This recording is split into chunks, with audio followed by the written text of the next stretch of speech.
Dahil nasa showtime, si Bel Mariano kahapon nakita sila ni Vice Ganda.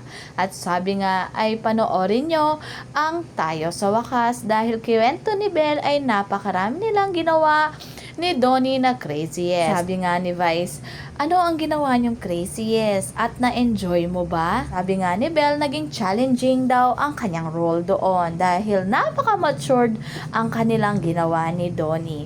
Sabi nga ni Vice, challenging ba o hindi mo in-enjoy? Sabi nga naman ni Bel ay syempre in-enjoy ko. Biglang sabi ay sa atin na lang yun. Love ko rin yung sagot niya dyan na craziest thing she do for the love is yun.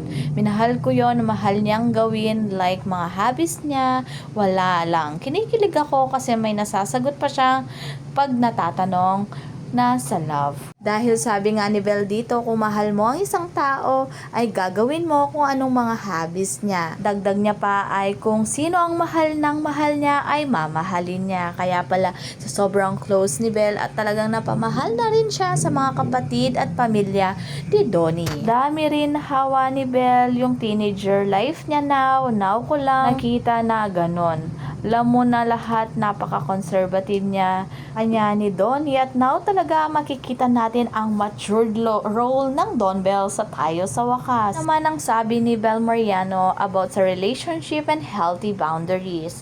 There's things saying na anything that's too much is bad. So may ganong boundary rin na dapat iset, and up to this day naman we still talk about it, like how much of us we want to share and how much of us we want to keep.